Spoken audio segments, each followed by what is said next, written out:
दोस्तों, और यह सवाल वास्तविक है कि पहले फरवरी के पहले हफ्ते में अगर अंतर्राष्ट्रीय सीमा बंद कर दी गई होती, बाहर से अंतर्राष्ट्रीय उड़ानों को बंद कर दिया गया होता, तो भारत आज इस मुसीबत में नहीं होता। और लेकिन बंद क्यों नहीं किया गया? क्योंकि बाद में धीरे धीरे ऐसे निर्णय हुए, लेकिन बंद उस समय क्यों नहीं किया गया? क्योंकि हमें यह दिखाना था कि भारत कितना बड़ा गुलाम है,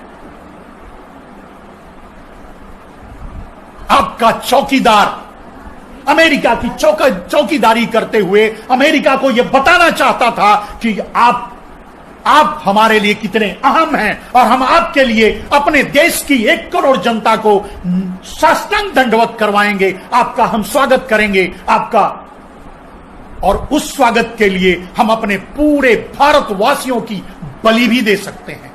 आज वही हो रहा है मेरे दोस्तों। आज अगर हम इस स्थिति में हैं तो इसके लिए चौकीदार जिम्मेदार है और चौकीदार का अहंकार जिम्मेदार है। और फिर आज आपका चौकीदार आपसे कहता है, महाभारत 18 दिन चला था, हम 21 दिन में कोरोना को जीत लेंगे, कोरोना हारेगा, यह सच है।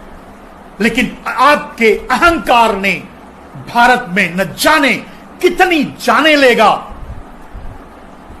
कैसे हालात पैदा करेगा, वो आज से शुरू हो चुका है।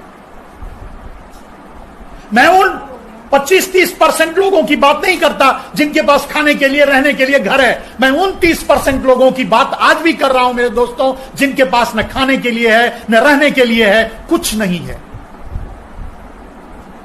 अगर दिल्ली में खाना नहीं मिला तो वो रिक्शे से चल पड़े हैं अपने घरों के लिए। आपको दया आ रही है? आपके आंखों में आंसू आ रहे हैं? आपके करुणा की बात करते हैं, आपका चौकीदार करुणा की बात करता है। करुणा की ये कौन सी करुणा है बताइए?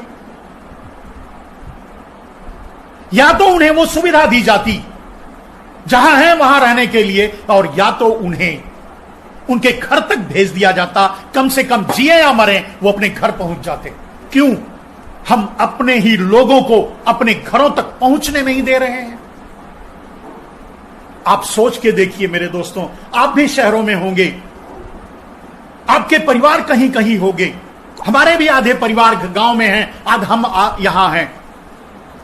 किसी को कहीं कुछ भी हो जाए तो आज कोई किसी का मुंह भी नहीं देख पाएगा। सोच के देखिए।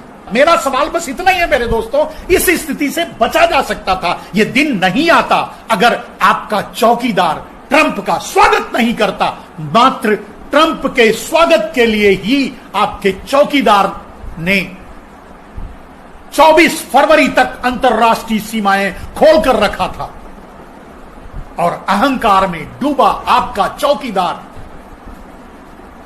दिल्ली को नरसंहार के रूप में, दिल्ली को मरने मारने के लिए छोड़ दिया।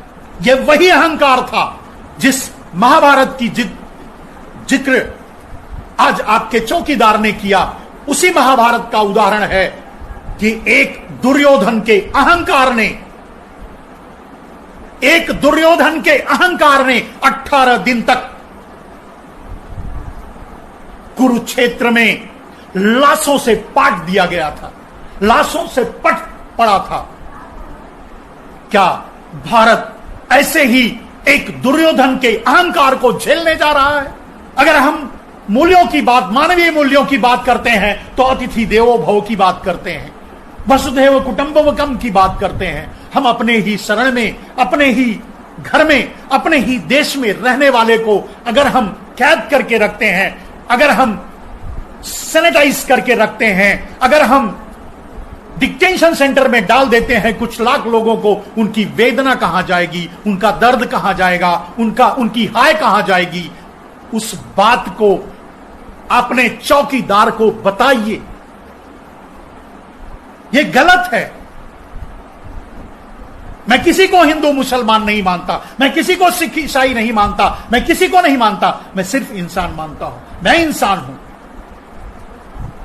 लोग जानते हैं, मेरा समाज जानता है, मैं ब्राह्मण हूं, मैं हिंदू हूं, होगा, लेकिन मैं जानता हूं मैं इंसान हूं, सिर्फ इंसान हूं, सिर्फ और सिर्फ इंसान हूं। और मैं हर इंसान से यह कहता हूं, आप इंसान बनिए, सिर्फ इंसान बनिए। एक राजा का यह धर्म नहीं होता कि वो अपनी प्रजा में विभेद करे और विभेद करके हिंदू के लिए, मुसलमान के, हिंदू के लिए, सिख के लिए, ईसाई के लिए ये करेंगे, लेकिन हम मुसलमान के लिए नहीं करेंगे। इंसान और इंसान में फर्क करना एक जघन्य अपराध है।